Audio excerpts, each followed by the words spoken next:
بسم الله. عجيب عجيب عجيب.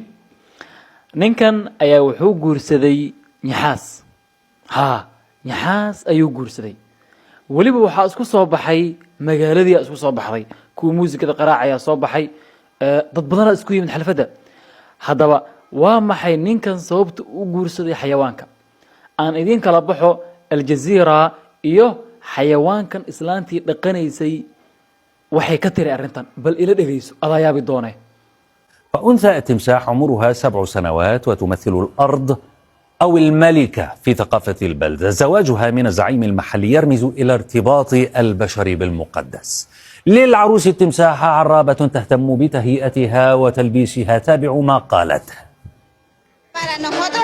بالنسبة لنا أنثى التمساح مهمة لأنها الملكة الأميرة التي تأتي لتجلب لنا الماء وحصادا جيدا وأمطارا حتى يرسل لنا الإله الطعام والسمك والذرة. فهمنا شيئا.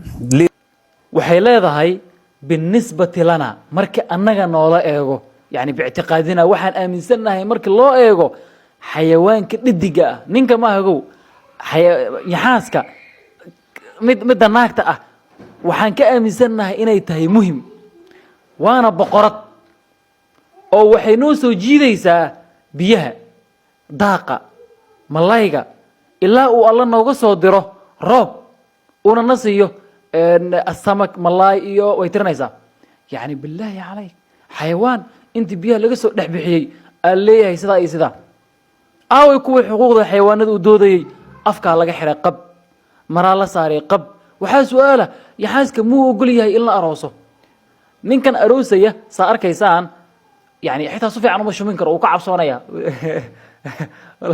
wallahi ajiib way moogtahay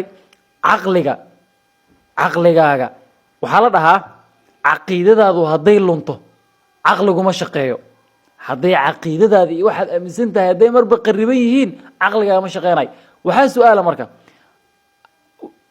arrintan marka ay sameeyaan roob miyay helayaan nacam roob ayay helayaan oo ilaahay wuu ku sii lumin dadkii hore ilaa hadda way joogaan qubuurta markay baryaan roobaa la siin jiray maxaa roob loo siin jiray haddee waa lagu sii luminay marka duu ilaahay islaamkaa dhigay caqiido saxan ku waafajiyey alxamdulilah dheh alxamdulilah calaa nicmat alislaam